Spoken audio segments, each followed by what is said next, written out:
প্রিয় ভিউয়ার্স, আসসালামু আলাইকুম।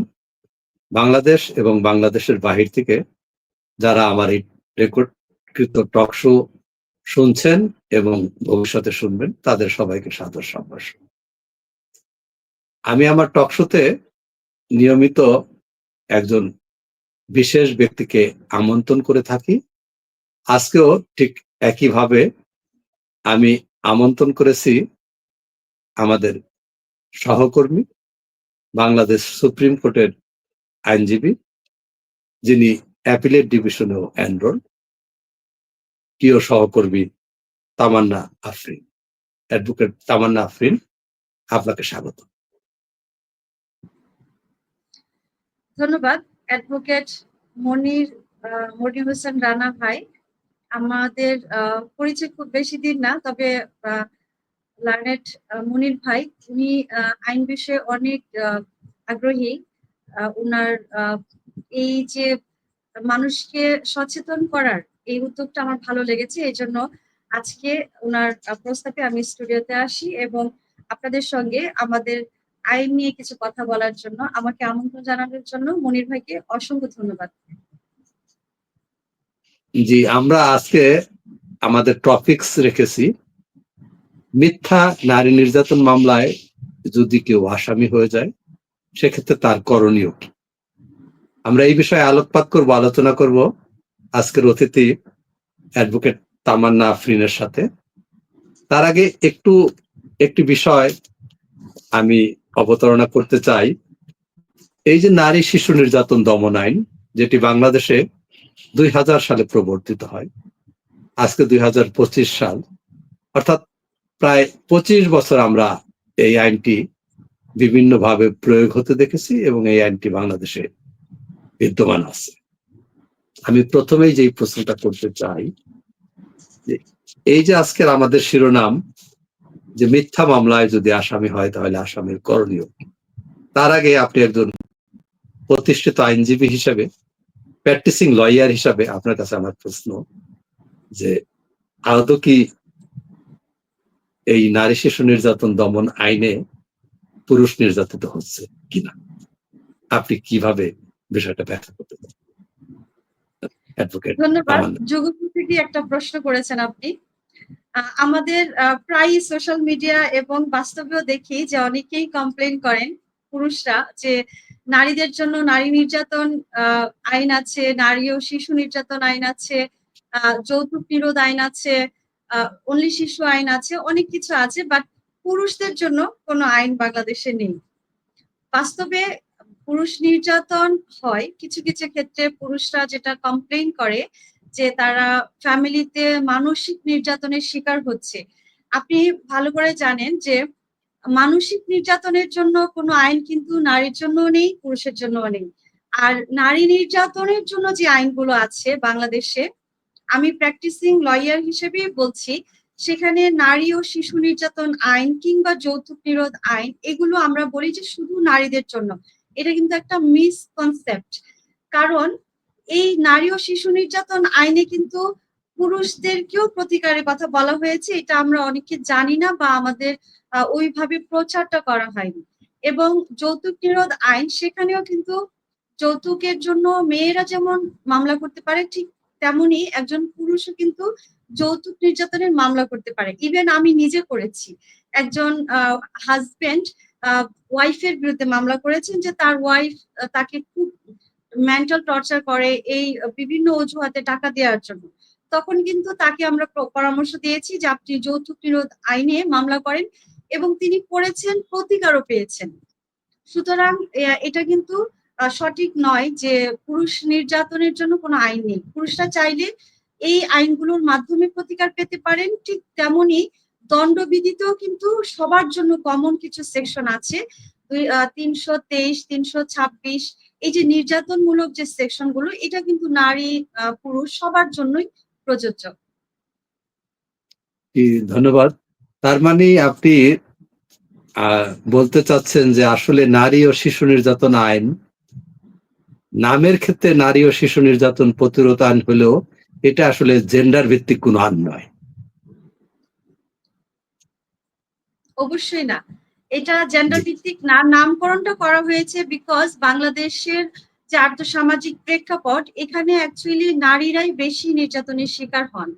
এবং নারীরা আগে বলা হতো অবলা, অ্যাকচুয়ালি অবলা না, কিন্তু তারা ফিনান্সিয়ালি বা এডুকেশনালি অনেকেই সেলফ ডিপেন্ডেন্ট না, এই জন্য হয়তো নির্যাতনের যে ভয়াবহতাটা আমরা বেশি দেখি নারীদের ক্ষেত্রে। পুরুষরা কোনো না কোনো ভাবে কিন্তু নিজেদেরকে ঠিকই এই যে নির্যাতন বা শোষণ থেকে রক্ষা করতে পারে, কিন্তু মেয়েরা অনেক ক্ষেত্রেই পারে না। এই জন্যই মেয়েরা খুবই ভালনারেবল পজিশনে ছিল বা এখনো অনেকটা আছে, সেজন্য হয়তো নামকরণ গুলো এভাবে করা হয়েছে, নারী ও শিশু নির্যাতন কিংবা যৌতুক নিরোধ আইন। যৌতুকে তো আর নারীদের কথা বলা হয়নি, এখানে শুধু নারীর সঙ্গে শিশুকে বলা হয়েছে। তবে নারী শিশু আইনেও কিন্তু যদি কেউ মিথ্যা মামলা করে, আপনি যে প্রশ্নটা প্রথমেই করেছেন যে কোনো ব্যক্তি যদি নারী ও শিশু নির্যাতন আইনে, এই আইনে যতগুলো সেকশন আছে সেটার কোনো একটা সেকশনে কোনো পুরুষের বিরুদ্ধে যদি মামলা করে, সেটা যদি মিথ্যা মামলা হয়, যদি সেখানে কোনো লিগাল গ্রাউন্ডস না থাকে, অনলি হয়রানি করার জন্য। এবং আমরা এই যে বাস্তব সময়ে যেটা দেখি যে অনেকেই হাজবেন্ড ওয়াইফের সামান্য মনোমালিন্য থেকে অনেক সময় ডিভোর্স কিংবা যৌতুক অথবা 11 নারী শিশুর 11 অনেক বেশি মানে অ্যাপ্লাই হয় যে আমাকে শারীরিক নির্যাতন করছে যৌতুকের জন্য। এখন এই যে মিথ্যা মামলাগুলো, কোর্ট যদিও মেডিকেল সার্টিফিকেট চায় বা একটা ইনভেস্টিগেশন দেয়, অনেক সময় পুলিশকে দেয় বা ম্যাজিস্ট্রেটকে দেয়, এগুলোর ভিত্তিতে মামলা নেওয়ার পরেও আমরা দেখি যে অনেক ক্ষেত্রেই বলা যায় যে 90% মিথ্যা মামলা হচ্ছে। হয়তো মনোমালিন্য বা ওই যে দর কষাকষিতে হয়তো সমস্যা, হাজবেন্ড ওয়াইফ বা ফ্যামিলিগত যে প্রবলেম গুলো, সেক্ষেত্রে মামলাগুলো হচ্ছে। কিন্তু এই যে আমি যে কারণে কথাগুলো বলছি, যদি কোনো কারণে এই মিথ্যা মামলাগুলো কেউ প্রমাণ করতে পারে, একজন হাজবেন্ড বা যার বিরুদ্ধে এই আইনে মিথ্যা মামলা করা হয়েছে লিগাল গ্রাউন্ডস ছাড়া অনলি হয়রানি করার জন্য যদি মামলাগুলি করা হয় এবং সেটা যদি উনি প্রমাণ করতে পারেন, তাহলে কিন্তু যিনি মামলাটা মিথ্যা মামলাটা করেছেন তার বিরুদ্ধে সেম সেকশনটা সেম পানিশমেন্টটা অ্যাপ্লাই হবে। যে ধারায় তিনি মামলা করবেন সেই একই ধারায় কিন্তু তিনি নিজেই পানিশমেন্ট পাবেন। সাপোজ 11 ধারায় কেউ যদি মিথ্যা মামলা দায়ের করেন, তাহলে সেই সেকশনে যে পানিশমেন্টের কথা বলা হয়েছে সেম পানিশমেন্টটা কিন্তু যিনি বাদী হয়ে মামলা করেছেন, তিনি যদি মিথ্যা মামলা করেছেন প্রমাণ হয়, তাহলে কিন্তু সেটা তার বিরুদ্ধে চলে যাবে। এই জন্য এই নারী শিশুর 17 ধারায় বলা আছে এই আইনের কোনো ধারায় কেউ যদি মিথ্যা মামলা দায়ের করে, এটা যদি প্রমাণিত হয়, তাহলে তাকে পানিশমেন্ট দিতে পারবে কোর্ট। এই যে নারী শিশু ট্রাইব্যুনাল এই পানিশমেন্টটা স্বেচ্ছায় দিতে পারে, অথবা বাদী আসামি পক্ষ যখন মামলা থেকে চার্জ ফ্রেমের সময় যখন অব্যাহতি পাবে যে এটা মিথ্যা মামলা, অথবা তিনি যখন ট্রায়াল ফেস করে খালাস পাবেন, আফটার খালাস বা আফটার ডিসচার্জ তিনি লিখিতভাবে আবেদন করবেন কোর্টের কাছে, ওই কোর্টে সেম কোর্টে ওই সেকশনে আবেদন করবে যেটা মিথ্যা মামলা করা হয়েছে, সুতরাং আমি তার বিরুদ্ধে পানিশমেন্ট চাই। কোর্ট কিন্তু তার বিরুদ্ধে সেই পানিশমেন্টটা দিবে। এবং আমাদের সমাজে অনেক নজির অলরেডি হয়েছে, যেমন আপনার ব্রাহ্মণবাড়িয়ায় অনেক নিউজ পেপারে এসছে, আমরাও পড়েছি, ব্রাহ্মণবাড়িয়ায় ঢাকা জজ কোর্ট এবং আমাদের পার্শ্ববর্তী নরসিংদী কোর্টে এরকম অনেক জাজমেন্ট হয়েছে যে বাদী মামলা করেছেন, মিথ্যা মামলা করেছেন, তিনি নিজেই পানিশমেন্ট পেয়েছেন। ধন্যবাদ। জি জি, অর্থাৎ এই নারী শিশু নির্যাতন দমন আইনের ভিতরে বলা আছে যদি আপনি মিথ্যা মামলার অভিযুক্ত হন এবং সেটা যদি প্রমাণিত হয় যে মামলাটি মিথ্যা ছিল, অর্থাৎ প্রমাণিত হওয়ার দুটি স্টেজ, একটি হলো যদি আপনার বিরুদ্ধে চার্জ ফ্রেম করার ক্ষেত্রে আপনি ডিসচার্জ হয়ে যান, অথবা যদি ট্রায়াল ফেস করে আপনি খালাস প্রাপ্ত হন, সেই ক্ষেত্রে কোর্ট স্বপ্রণোদিত হয়ে ওই বাদীকে সাজা প্রয়োগ দিতে পারেন, অথবা যিনি অভিযুক্ত ছিলেন তার লিখিত অভিযোগের ভিত্তিতে এই ট্রাইব্যুনাল এই সাজাটি দিতে পারেন, সেম সাজা, অর্থাৎ যেই ধারাতে উনি মামলা করেছিলেন ঠিক ওই পরিমাণ সাজা উনি পেতে পারেন। জি, আপনাকে অসংখ্য ধন্যবাদ। আমরা নারী শিশু আইনের এই 17 নম্বর সেকশনটা হলো পুরুষদেরকে সেভ করেছে, স্পেসিফিক করেছে। জি জি, আমরা আরেকটি আরেকটি বিষয় আমরা আসতে চাই, এই যে নারী শিশু নির্যাতন দমন আইন, স্পেশাল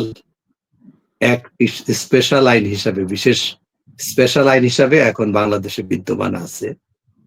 এই আইনটি আমরা যে প্রয়োগের ক্ষেত্রে দেখি যে আসলে অনেক ক্ষেত্রেই, আপনি নিজেও বলেছেন, অনেক ক্ষেত্রেই মিথ্যা অভিযোগের ভিত্তিতে অনেককে হ্যারাসমেন্ট করা হচ্ছে। এখন এই মিথ্যা মামলাটি যাতে ওইভাবে আমাদের না আসে, অর্থাৎ মিথ্যা মামলা থেকে বাঁচবার ক্ষেত্রে একটি সামাজিক সচেতনতার প্রয়োজন।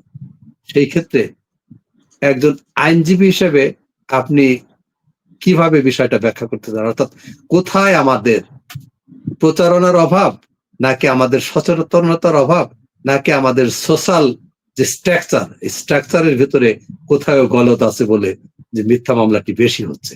আপনি কিভাবে বিষয়টি মূল্যায়ন করতে চান?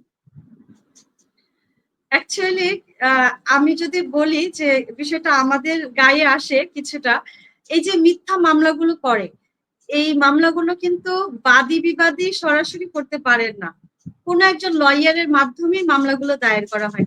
ইভেন আমাদেরই কিছু লার্নের ফ্রেন্ড হয়তো অ্যাডভাইস করেন যে আপনি যদি আপনার হাজবেন্ডকে পথে আনতে চান, দ্যাট মিনস হাজবেন্ড হয়তো সমস্যাটা কিন্তু অন্য জায়গায়, হয়তো পরকিয়া করছেন বা ভরণ পোষণ দিচ্ছেন না, অথবা আলাদা আরেকটা বিয়ে করেছেন, সন্তানকে সঠিকভাবে দেখছেন না, এরকম অনেক প্রবলেম থাকে। কিংবা ওয়াইফ যেভাবে ভরণ পোষণ চাচ্ছে হাজবেন্ড সেভাবে দিচ্ছে না, ওয়াইফের কথা শুনছে না, এরকম অনেক রকমের অভিযোগ আমরা শুনি। যখনই ওয়াইফ এই টাইপের অভিযোগ করে তখন অনেক লয়ার কিছুটা মনে করেন যে তার একটা পক্ষ নেই। উনি কিন্তু, আমরা মনে করি যে একজন অ্যাডভোকেট হলো সোশ্যাল ইঞ্জিনিয়ার, সোশ্যাল ইঞ্জিনিয়ার হিসেবে উনি কিন্তু সামাজিক দিকটা চিন্তা করার কথা। কিন্তু অনেক সময় হয় কি যে ওই যিনি আসছেন কমপ্লেন নিয়ে, তিনি হয়তো তার খুব কাছের কেউ, পরিচিত বা কারো রেফারেন্সে এসছেন, সাধারণত যেটা হয়। তো সেই ক্ষেত্রে হয় কি যে মেয়েটাকে সান্ত্বনা দেওয়ার জন্য বা তাকে একটা রেমিডি যেন পাইয়ে দেওয়া যায়, কিংবা তার ল বিজনেসের জন্যই হোক, অনেক সময় বলেন যে আপনি নারী শিশুর 11 গতে একটা মামলা দিয়ে দেন। 11 গ মামলাটা কি, আপনি কতটা অবস্থা সম্পন্ন ফ্যামিলির মেয়ে, এটা কিন্তু অনেক ক্ষেত্রে কোর্ট দেখে না। হয়তো সে, আমার এরকম আমি অনেক মামলা করেছি যে এই বাদিনী তার পিতা ঝালমুড়ি বিক্রি করে বা ওই যে রাস্তায় ফুটপাতে পিঠা বিক্রি করে। তো সেই মহিলা মামলা দিয়েছে তার হাজবেন্ডের বিরুদ্ধে, 15 লক্ষ টাকার যৌতুক চেয়েছে তার হাজবেন্ড। মানে একটা বিষয়, যখন আমি আসামি পক্ষে লড়াই করতে গেলাম তখন দেখি যে এই বাদিনীর পিতা কিংবা বাদিনী তার হাজবেন্ডকে 15 লক্ষ টাকা তাদের সমস্ত সম্পত্তি বিক্রি করেও কিন্তু দিতে পারবে না। কিন্তু উনি মামলায় যে উল্লেখ করেছেন যে আমার হাজবেন্ড আমার কাছে 15 লক্ষ টাকা যৌতুক চেয়েছেন, আমি কিছু টাকা এনে দিয়েছি, 3 লক্ষ 2 লক্ষ, ঠিক আছে, এরকম এই যে অভিযোগগুলো, এগুলো কিন্তু কোনো মাপকাঠি নেই, কোর্ট কিন্তু দেখছে না যে সত্যি তার তার কাছে তার হাজবেন্ড 15 লক্ষ টাকা যৌতুক চাওয়ার মতো প্র্যাকটিক্যাল সিচুয়েশনটা আছে কিনা। সেই ক্ষেত্রে এই যে মিথ্যার একটা স্কোপ কিন্তু আইনে রয়ে গেছে। আমরা, কোর্ট কিন্তু দেখছে যে 11 গতে কি যে তাকে ফিজিক্যালি টর্চার করা হয়েছে, সেটা হয়তো নীলা ফুলা জখমও হতে পারে, এবং একটা মেডিকেল সার্টিফিকেট বর্তমানে যেটা চাচ্ছে যে গভর্নমেন্ট কোনো হসপিটাল থেকে, এটাও কিন্তু টাকা পয়সা দিয়ে কোনোভাবে ম্যানেজ করে দিতে পারে। তো মেডিকেল সার্টিফিকেটটাই যদি তার যৌতুকের বা ফ্যামিলি স্ট্যাটাস বিভিন্ন কিছু একমাত্র প্রমাণের জায়গা হয়, এই ক্ষেত্রে কিন্তু আইন সুযোগটা দিচ্ছে। আমি মনে করি যে আইনের চেয়েও বড় কথা আমাদের যে কথাগুলোর প্রেক্ষিতে যদি কোর্ট সুযোগ এই বিষয়গুলো খতিয়ে দেখেন যে সত্যি তাদের এই যে যৌতুকের যে ডিমান্ডটা সে তুলেছে সেটা সত্যি সত্যি কতটা বাস্তবসম্মত, এবং সত্যি এই যে নির্যাতনের শিকার হয়েছেন কিনা, নির্যাতনের শিকার মেডিকেল সার্টিফিকেটটা দেয় হয়তো নীলা ফোলা জখম নাপা খেয়েছে, ঠিক আছে, এই টাইপের যে কিছু থাকে, এই বিষয়গুলো আরেকটু কঠিন ভাবে যদি দেখেন সেটা একটা বিষয়। আরেকটা বিষয় হলো যে আমরা লয়াররা সোশ্যাল ইঞ্জিনিয়ার হিসেবে যদি নিজেকে চিন্তা করি যে মিথ্যা মামলাগুলো যতটা কম হবে, কোর্টের উপর চাপ কম করবে, এবং পারিবারিক যে শান্তিপূর্ণ অবস্থানটা, সোশ্যাল যে ব্যালেন্সটা, এটা যেন থাকে, সেজন্য আমরা চেষ্টা করব ছোটখাটো বিষয়ে যারা অভিযোগ নিয়ে আসে তারা যেন আপোষ মীমাংসার একটা চেষ্টা করে, আউট অফ কোর্ট যেন দুই পক্ষকে ডেকে অ্যাডভোকেট সাহেব নিজেই যেন একটা আপোষের ব্যবস্থা করেন। সেক্ষেত্রে তিনি একটা মিনিমাম ওনার যে ফিস সম্মানী সেটাও নিতে পারে। এটা কোর্ট কিছু কিছু ক্ষেত্রে দেখা যায় যে কোর্ট যেগুলি কম্পাউন্ডেবল থাকে কোর্ট ব্যবস্থা করে দেয়, আর যেগুলি কম্পাউন্ডেবল না সেই ক্ষেত্রে কিন্তু চেম্বারেই অ্যাডভোকেট সাহেব নিজেই দুই পক্ষকে ডেকে এনে একটা আপোষের ব্যবস্থা করতে পারে। ধন্যবাদ। জি, আপনাকে আপনাকে অসংখ্য ধন্যবাদ। আপনি লক্ষ্য করেছেন যে সাম্প্রতিক সময়ে নারী শিশু নির্যাতন দমন আইন সংশোধিত হয়েছে এবং সংশোধিত হয়ে একটি নতুন ধারা সংযোজিত হয়েছে যে বিয়ের প্রলোভন দেখিয়ে যদি ফিজিক্যাল রিলেশন বিল্ড আপ করা হয় এবং সেই ক্ষেত্রে যদি এই যিনি এই ধারায় মামলাটি আনলেন তার সাথে যদি আসামির আস্থার সম্পর্ক বিদ্যমান থাকে, সেক্ষেত্রে আইন বলেছে যে সাজার পরিমাণ 7 বছর হবে। এই ক্ষেত্রে আমাদের সোশ্যাল যে অবস্থা, স্বাভাবিক কারণেই পুরুষ আর্থিকভাবে সচ্ছল থাকে, অর্থাৎ আমরা এখনো সামাজিকভাবে ধরে নেই যে আয়ের উৎস পুরুষের থাকবে, মহিলার আয়ের উৎস থাকবে না, অর্থাৎ মহিলা পুরুষের উপর নির্ভরশীল হবে। এখন এই ক্ষেত্রে প্রেমের রিলেশন বিল্ড আপ করবার ক্ষেত্রে মহিলাটি পুরুষের উপর ডিপেন্ডেন্ট হয়। তো তার সেই ডিপেন্ডেন্টের জায়গা থেকে যদি ছেলেটি প্রতারণার উদ্দেশ্যে তার সাথে মেলামেশা করে, এখানে শাস্তির পরিমাণ কিছুটা কমিয়ে দেওয়া হলো। আপনি একজন আইনজীবী, পাশাপাশি আপনি একজন মহিলাও বটে, কিভাবে দেখছেন বিষয়টি? এটা কি পুরুষদের কিছুটা রিল্যাক্সে থাকবার অবস্থা তৈরি করা হলো, নাকি বিষয়টিকে আপনি কিভাবে ব্যাখ্যা করতে চান? অ্যাডভোকেট তামান্না। বর্তমান সময়ের সবচেয়ে আলোচিত যে সেকশন 9 খ 2025 সালে সংশোধন করা হয়েছে। আমরা জানি যে নারী ও শিশু নির্যাতন আইনটি সর্বপ্রথম করা হয়েছিল 2000 সালে। পরবর্তীতে বিভিন্ন কারণে যখন নারী শিশু ধর্ষণ বিভিন্ন রকম প্রবলেম বাড়ছিল, তখন অনেকটা সামাজিক চাপে আন্দোলনে 2003 সালে কিছু বিষয়ে সংশোধনী আনা হয়। আমি 11 গয়ের কথা বলেছি, এটা 2000 সালে যখন আইনটা হয় তখন মেডিকেল সার্টিফিকেটও লাগতো না, মামলা দায়ের করা যেত। 2003 এটা আসলো যে মেডিকেল সার্টিফিকেট লাগবে, ম্যান্ডেটরি। আবার 2025 সালে আসলো কিছু বিখ্যাত মানে আলোচিত যে মামলা, আমাদের কিছুদিন আগে যেটা হলো মাগুরার একটা মেয়ে, বিভিন্ন কারণে 2025 সালে আবারও সংশোধনীটা আসলো। এবং এই যে 9 খ, এটা আমরা জানি যে ধর্ষণ চেষ্টা। আর এখানে নতুন আইনে যেটা বলেছেন 9 খতে আপনি বলেছেন যে পানিশমেন্ট কিছুটা কমিয়ে দেওয়া হয়েছে। আমি মনে করি যে এখানে যে শব্দটা ইউজ করা হয়েছে যে যদি আস্থাভাজন হয়, দ্যাট মিনস 16 বছরের অধিক কোনো মেয়ের সাথে যদি কেউ তার কনসেন্ট নিয়ে, তার সম্মতি নিয়ে তার সাথে কোনো রিলেশন করে, তাহলেও সেটা অপরাধ হিসেবে গণ্য হবে।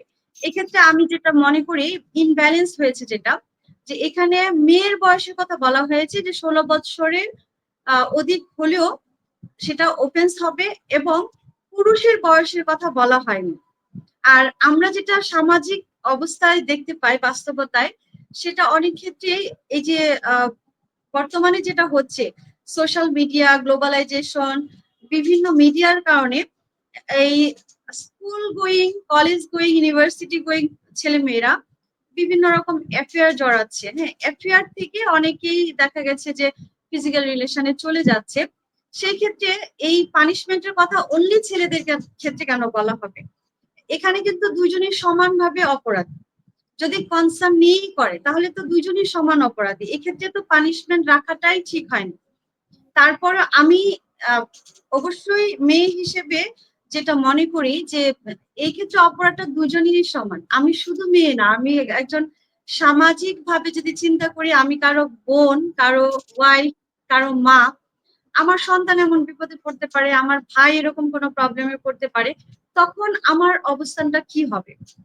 এক্ষেত্রে 7 বছর প্লাস অর্থদণ্ড, এইটা আমি মনে করি যে এই সেকশনটা সংশোধন করে একটা ডিসক্রিমিনেশন করা হয়েছে, যেখানে আমরা নারী শিশুতে বলছি যে 17 ধারায় মিথ্যা কিছু প্রমাণিত হলে পুরুষকে সেভ করছে, কিন্তু এই যে সেকশনটা অ্যাড করা হয়েছে এখানে কিন্তু পুরুষদের কোনো সেফটি নেই।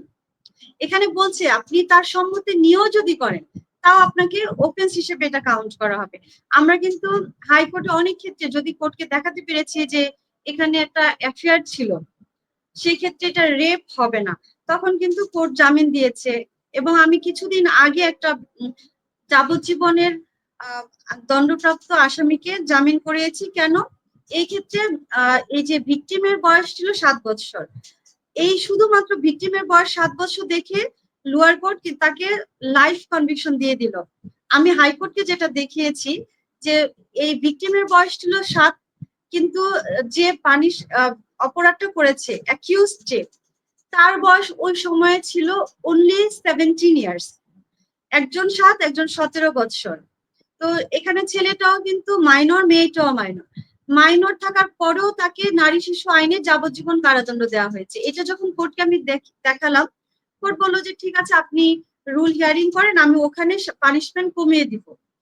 পরবর্তীতে দেখা যায় যে এখানে ভিকটিম তার জবানবন্দিতে বলেছে যে আমাকে সে কিছুই করতে পারেনি, শুধু ট্রাই করা হয়েছে, এবং মেডিকেল সার্টিফিকেটে বলছে যে ডিসেন্ট অ্যাসাল্ট করা হয়েছে। সো ডিসেন্ট অ্যাসাল্ট এবং ভিকটিম বললো যে আমাকে সে কিছুই করতে পারে, তাহলে এটা 9 এর খ প্রমাণিতই হচ্ছে না। সো আমাকে জামিন দিল, এবং আমি এই মামলাটা লিগালি থেকে পেয়েছি, একেবারেই প্রবণ করেছি বলা যায়। এই জন্যই বলছি যে আমরা কিন্তু লয়ার হিসেবে দুই পক্ষেই যখন দাঁড়াই তখন দেখি যে এখানে মেয়েরা এই যে প্রিভিলেজ গুলো নেওয়ার যে সুযোগটা পায় এটা কিন্তু আইন করে দিচ্ছে। আবার অনেক ক্ষেত্রে সত্যি সত্যি মেয়েরা ভিকটিম হচ্ছে, কিন্তু সেই ভিকটিম যারা হচ্ছে, সেই ভিকটিমাইজ যে পার্সন গুলো, তারা কিন্তু সত্যি আইনের কাছে আসতে পারছে না, তারা আরো বেশি ভালনারেবল স্টেজে আছে। সুতরাং আমাদের আরো বেশি অ্যাওয়ারনেস হওয়া উচিত। আর এই যে শুধু আইন করেই কিন্তু সব অফেন্স দূর করা সম্ভব না, অনেক বেশি নৈতিক শিক্ষা দিতে হবে এবং নাগরিকদেরকে আরো বেশি সচেতন করতে হবে। জি, আপনি, আমরা প্রায় শেষ পর্যায়ে চলে আসছি। আপনি কিছুক্ষণ আগেই বলছিলেন সোশ্যাল মিডিয়ার কথা। আজকে আমাদের সমাজ ব্যবস্থা, জীবনযাত্রা পরিবর্তন হয়েছে। এখন সোশ্যাল মিডিয়া আমাদের জীবনের একটি অংশ। বিশেষত ফেসবুক, ইউটিউব, টুইটার, অর্থাৎ মডার্ন প্রযুক্তির যে সমস্ত সোশ্যাল মিডিয়াগুলো এখন বিদ্যমান আছে, আমরা সবাই এটা ব্যবহার করতে অভ্যস্ত হয়ে পড়েছি ও আমাদের জীবনের একটি পার্ট বলা যাবে। তবে আমরা মাঝে মধ্যেই দেখি বিভিন্ন পত্রপত্রিকাতে বিষয়টি আসে, অনেকে আলোচনায় নিয়ে আসেন যে এই সোশ্যাল মিডিয়ার একটি অপব্যবহারের কারণে আমাদের নারী নির্যাতন বেড়ে যাচ্ছে। বিশেষত বিয়ের প্রলোভন দেখিয়ে এই যে শারীরিক সম্পর্ক বিল্ড আপ করবার বিষয়ে এই সোশ্যাল মিডিয়া একটি বড় ভূমিকা রাখছে। হয়তো ফেসবুকে প্রথম পরিচয় হলো, তারপরে পরিচয়ের ঘনিষ্ঠতা, এবং ঘনিষ্ঠতার পরে এরকম একটি দুর্ঘটনা ঘটে। আপনি একজন আইনজীবী, একজন সমাজকর্মী এবং একজন সোশ্যাল অ্যাক্টিভিস্টও বটে। কিভাবে বিষয়টি মূল্যায়ন করতে চান? ধন্যবাদ। এটা খুবই বাস্তবসম্মত একটা প্রশ্ন।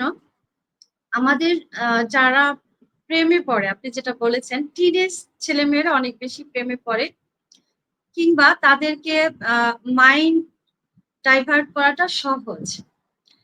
এখন এই যে সোশ্যাল মিডিয়া যারা ইউজ করি, আমি বলতে গেলে 90% মানুষই সোশ্যাল মিডিয়া ইউজ করি, এবং এখানে বিভিন্ন শ্রেণী পেশার মানুষের সঙ্গে মিশার একটা সুযোগ আছে। এই সুযোগটা অনেকেই ভালোভাবে নিচ্ছে, অনেকেই খারাপ ভাবে নিচ্ছে। এখন দেখার বিষয় হলো যে যারা বুঝে কম, কিংবা টিনেজ, তারা কিন্তু অপরিচিত কারোর সঙ্গে যখন মিশে তখন এই প্রেমের বিষয়ে কিন্তু বিশ্বাসের বিষয়টা চলে আসে। আমার যেটা সাজেশন থাকবে সেটা হলো যে সোশ্যাল মিডিয়ায় পরিচয় এই বাস্তবে কারো মাধ্যমে আপনি চিনেন না, সে আপনার কোনো রিলেটিভ না, কোনো ফ্রেন্ড মাধ্যম হয়ে আপনাকে পরিচয় করে দেয়নি, অনলি মাধ্যম যদি সোশ্যাল মিডিয়া হয়, তাহলে অবশ্যই কাউকে অন্ধভাবে বিশ্বাস করবেন না। আগে তার সাথে পরিচিত হন, কোথাও দেখা করেন, অবশ্যই সঙ্গে বন্ধু ফ্যামিলির কাউকে নিয়ে কথা বলেন। তারপর ধীরে ধীরে বিশ্বাস যখন আসবে তখন হয়তো ফ্যামিলিগতভাবে একটা সম্পর্কে বা একটা রিলেশনে আপনি যেতে পারেন।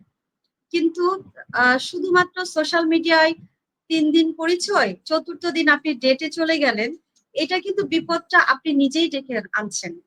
এজন্য আমি বলবো যে এটা অ্যাকচুয়ালি আগেও ছিল, এখন সোশ্যাল মিডিয়া হয়তো মিডিয়াটা চেঞ্জ হয়েছে।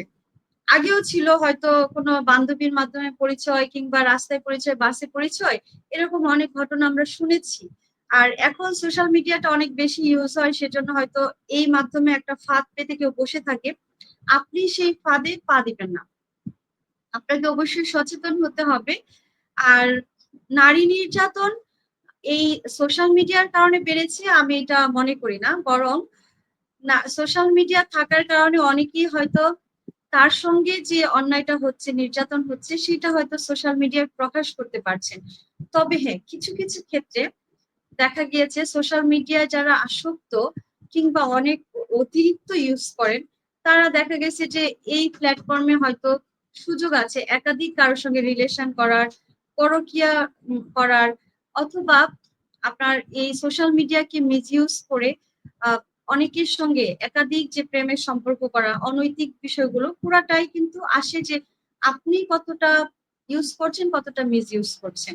নারী নারী নির্যাতন অনেক ক্ষেত্রে দেখা যায় যে ফ্যামিলি মেম্বার হয়তো চাচ্ছে না, পছন্দ করছে না যে আপনি অনেক বেশি সোশ্যাল মিডিয়ায় সময় দেন, কিংবা ফ্যামিলি মেম্বার হয়তো বুঝতে পারছে, তার সন্তান হাজবেন্ড হয়তো বুঝতে পারছে যে সে একটা ভুল পথে পা দিচ্ছে, তাকে সচেতন করার চেষ্টা করছে, কিন্তু অনেক ক্ষেত্রে অনেকে এই বিষয়গুলো ইগনোর করে।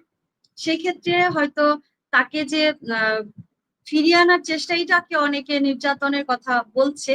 আমার মতে সোশ্যাল মিডিয়ার কারণে কেউ নির্যাতিত হচ্ছে না, তার নিজের যদি কোনো ভুল থাকে বা মিসইউজ করে থাকেন বা মিসইউজ হয়ে থাকেন, তাহলে তাকে আরেকটু সচেতন হয়ে সোশ্যাল মিডিয়া ইউজ করতে হবে।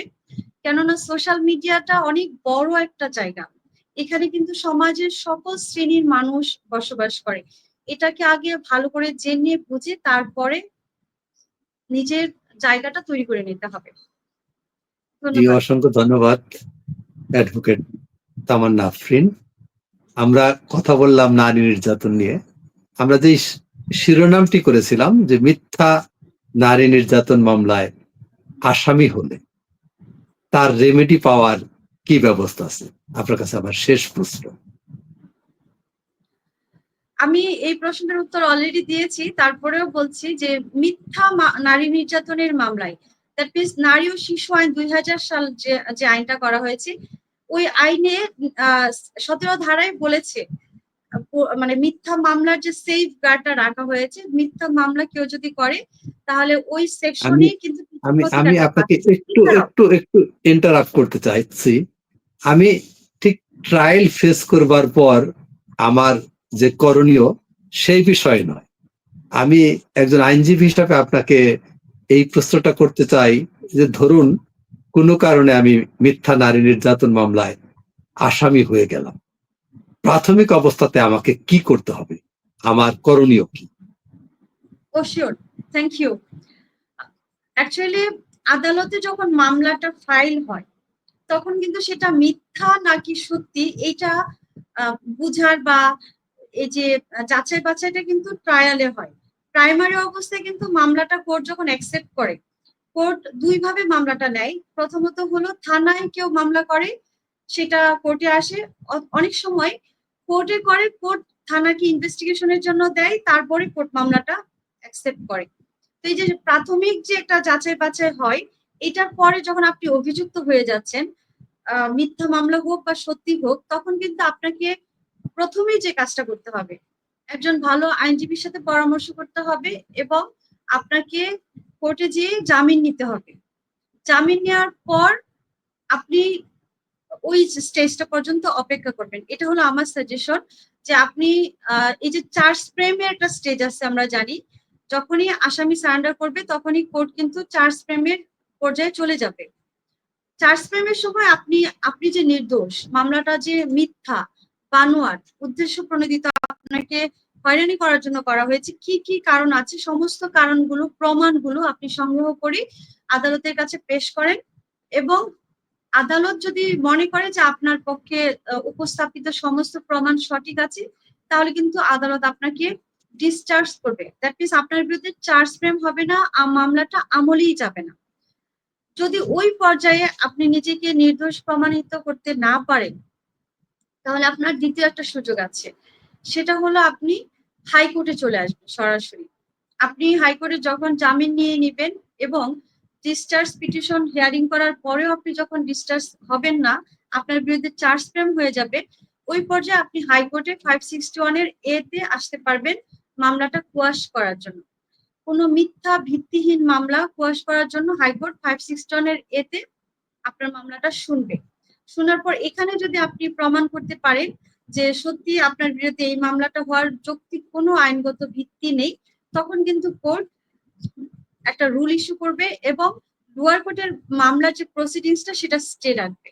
সেই স্টে করার পর অপোজিট যিনি আছেন বাদী, তিনি যদি সিআর মামলা করেন, তিনি হাইকোর্টে এসে জবাব দিবেন এবং রুল হিয়ারিং করে আপনি ফাইনালি এই মামলা থেকে বেরিয়ে আসতে পারবেন। জি, আপনাকে অসংখ্য ধন্যবাদ। আমরা একেবারে শেষ সময়ে চলে আসছি।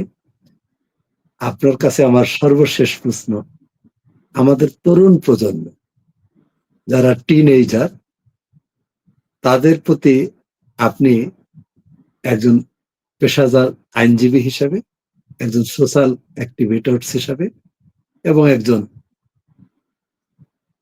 মা কিংবা বোন অথবা কারো সন্তান হিসাবে কি মেসেজ থ্রু করতে চান আমাদের তরুণ প্রজন্মকে, যেন তারা তাদের দ্বারা কোনো নারী নির্যাতনের ঘটনা না ঘটে, অথবা কোনো তরুণ নারী যেন মিথ্যামিথ্যি কোনো পুরুষকে নির্যাতনের অভিযোগে অভিযুক্ত করে হ্যারাসমেন্ট না করতে পারে বা না করে, কি মেসেজ থ্রু করতে চান তরুণ প্রজন্ম?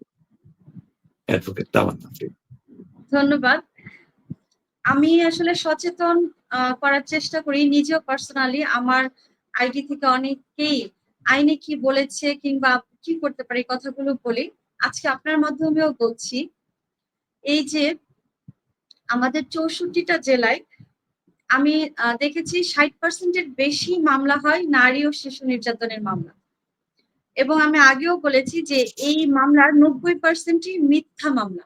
এটা আমরা লয়াররা যেমন জানি, ঠিক তেমনি জজ সাহেবরাও জানে। তারপরেও কেন এই মিথ্যা মামলাগুলো বন্ধ হচ্ছে না? প্রথমত হলো যে মিথ্যা মামলা যারা করছে তাদেরকে মিথ্যা মামলার জন্য পানিশমেন্টের আওতায় আনা হচ্ছে না। দ্যাট মিনস একজন আসামি যখন খালাস পেয়ে যাচ্ছেন কিংবা মামলা থেকে ডিসচার্জ হচ্ছেন কিংবা হাইকোর্ট থেকে কোয়াশ করেছেন, তারপর তিনি আর সেই মামলার পিছনে ধাওয়া করতে চান না। হয়তো তিনি মনে করেন যে একটা ঝামেলা থেকে আমি মুক্তি পেয়েছি। আমরা অনেক সময় বলে থাকি যে যদি কোনো মানুষ হসপিটালে যায় সেটা হলো বিপদ, আর অ্যাডভোকেটের কাছে আসে মানে আপদ নিয়ে আসে। তো এখান থেকে কোর্ট থেকে সে মুক্তি পাওয়ার পর আবার তার পিছনে পার্শ্ব করার মতো সময় থাকে না বা শ্রম থাকে না, ইচ্ছা থাকে না, অর্থ ব্যয় করতে চান না অনেকে। এক্ষেত্রে আমি মনে করি যে যদি কেউ মিথ্যা মামলা করে, তাহলে যিনি মিথ্যা মামলার শিকার হয়েছেন তিনি যেন এই প্রতিকারটা নেন। তাহলে ওনার এই প্রতিকারটা দেখে হয়তো অন্য আরো অনেকেই উৎসাহিত হবে এবং এভাবেই কিছু যখন উদাহরণ তৈরি হবে, তখন অনেকের মাঝে ভয় ঢুকে যাবে যে আমি মিথ্যা মামলা করলে আমি নিজেই পানিশেবল হব, সুতরাং মিথ্যা মামলা করা যাবে না। আরেকটা বিষয় হলো অ্যাডভোকেট সাহেবরা যেন নিরুৎসাহিত করেন, ওনারা যেন কাউকে মিথ্যা মামলা করার জন্য উৎসাহিত না করেন। আমি নিজেও কখনো করি না। ইভেন আমার কাছে যদি কেউ আসে ডিভোর্স কিংবা নারী শিশুর মামলাগুলো নিয়ে, আমি কিন্তু তাকে কাউন্সিলিং করি যেন পরিবারে শান্তিপূর্ণভাবে বসবাস করতে পারে। কাউন্সিলিং করার পর যখন মনে হয় যে না একেবারেই সম্ভব না, তখন হয়তো একটা মামলা নিজে করি বা কাউকে বলি করার জন্য। সেক্ষেত্রে আমি মনে করি যারা অ্যাডভোকেট আছেন সারা বাংলাদেশে সবাই এই কাজটা যদি করেন নিজের উদ্যোগে, প্রথমে কাউন্সিলিং করে নেন, তাহলে হয়তো অনেকটা কমবে। আর নৈতিক শিক্ষা ফ্যামিলি থেকে দিতে হবে যে আমি নিজে যেমন একটা নির্যাতনের শিকার হয়েছি, যে হচ্ছে সে কিন্তু কষ্ট পাচ্ছে, সেই কষ্টটা মিথ্যা মামলা দিয়ে যেন না করা হয়। তবে অনেকেই অনেক রকমের সমস্যায় থাকেন, আমরা যেটা দেখি যে স্বামীর সংসারে বা শ্বশুর বাড়ির দ্বারা অনেক মেয়েরাই অনেক রকম নির্যাতনের শিকার হন, তবে সেটা কিন্তু এই যে যৌতুকটা হয়তো মিথ্যা, কিন্তু অন্য কোনো ভাবে হয়তো সে নির্যাতিত হচ্ছে, সেটা হয়তো আইনে স্পেসিফিক ভাবে বলা নাই, আইনের ভাষা অনুযায়ী তাকে ডাইভার্ট করে আনতে হয়, অনেক সময় যৌতুকের মামলা দিতে হয়, রেপ কেস দিতে হয়। তো এই বিষয়গুলো আমরা যদি সামাজিকভাবে কিছুটা সমাধান করতে পারি, আর মিথ্যা মামলাগুলো আমরা যেন না করি, সেটা যারা ভিকটিমাইজ হচ্ছেন সত্যিকারই হচ্ছেন তারাই যেন করেন, এবং অ্যাডভোকেট সাহেবরাও যেন বিষয়টা দেখেন, কোর্টও যেন এটা খুব কঠিন ভাবে দেখে মামলাটা করেন, যেহেতু এটা পানিশমেন্টটা এখন অনেক বেশি। আর ছেলেদের জন্য আমি যেটা বলবো, একটা ছেলে একটা ফ্যামিলিকে কিন্তু সে ব্যালেন্স করে। আগে বলতো যে কি জানি, নারীর গুণে সংসার সুখের হয়, সংসার সুখের হয় রমণীর গুণে। আচ্ছা, এরকম একটা প্রবাদ কিন্তু আগে ছিল, কিন্তু আমি মনে করি যে সংসার সুখের হয় পুরুষের যে ব্যালেন্স করার যে ক্যাপাসিটি সেটার উপর। আমরা কিছুদিন আগে কিন্তু দেখেছি যে একজন পুলিশ অফিসার মারা গিয়েছেন, সুইসাইড করেছেন, সোশ্যাল ভাবে যেটা এসছে, তিনি মা এবং বউকে ব্যালেন্স করতে পারছিলেন না। সো এই যে ব্যালেন্স করার যে জায়গাটা, এটা কিন্তু আমাদের ছেলেদের মাথায় থাকতে হবে। হয়তো ফ্যামিলিতে যেটা হয় আমাদের বাংলাদেশে কিন্তু ম্যাক্সিমামই জয়েন্ট ফ্যামিলি, কিংবা আলাদা যদি থাকেও জয়েন্ট ফ্যামিলির সঙ্গে একটা অ্যাটাচমেন্ট থাকে। মা এবং ওয়াইফের যে চিরাচরিত যে দ্বন্দ্ব স্বামীকে নিয়ে বা সন্তানকে নিয়ে, এটা কিন্তু আগেও ছিল, এখনো আছে, ফিউচারেও থাকবে। তো আমরা যদি মেয়েরা ফিনান্সিয়ালি ইন্ডিপেন্ডেন্ট হই, অনেক বেশি নিজের পার্সোনালিটিটা মেনটেন করে চলি ফ্যামিলিতে, আমি ছাড়াও আমার হাজবেন্ডের উপর, দ্যাট মিনস মেয়েরা যদি হাজবেন্ডের উপর এতটা নির্ভরশীল না থাকে, তাহলে হয়তো এই যে অধিকার বোধ বা এই সমস্যাগুলো অনেকটা কমে আসবে। আরেকটা বিষয় হলো যে হাজবেন্ডকে দুইটা পক্ষ ব্যালেন্স করে যদি চলতে পারেন, দ্যাট মিনস মা একটা কথা বললো সেটাই যেন উনি অন্ধভাবে বিশ্বাস না করেন, কিংবা ওয়াইফকে অন্ধভাবে সাপোর্টটা যেন না করেন। তিনি যদি মা এবং ওয়াইফের মাঝে ব্যালেন্সটা ঠিক মতো করতে পারেন, তাহলে আমি মনে করি যে প্রতিটা ফ্যামিলিতে এই যে নারী শিশু নির্যাতনের যে মামলাগুলো, যৌতুকের যে মামলাগুলো, এগুলো অনেক কমে যাবে। সুতরাং পুরুষরা যেমন বলছেন যে আমি নির্যাতনের শিকার, ওই জায়গা থেকে বের হয়ে আসতে হলে ওই পুরুষকেই কিন্তু পদক্ষেপটা নিতে হবে, তাকে আরো বেশি সচেতন হতে হবে, এবং তার যে ব্যালেন্স করার ক্যাপাসিটিটা, এটা অনেক বেশি মাথায় রেখে চলতে হবে। জি, অসংখ্য ধন্যবাদ অ্যাডভোকেট তামান্না আফরিন। আজ আমরা এই পর্যন্তই শেষ করতে চাই। আবার হয়তো কোনো একটি ইস্যু নিয়ে আপনার মুখোমুখি হব। সে পর্যন্ত আপনি ভালো থাকবেন, সুস্থ থাকবেন, এবং যেখানেই থাকুন সবার আগে দেশ, এই দেশের জন্য এবং দেশের মানুষের জন্য কাজ করবেন। এই আশাবাদ ব্যক্ত করে আজকে শেষ করছি। খোদা হাফেজ। বাংলাদেশ জিন্দাবাদ।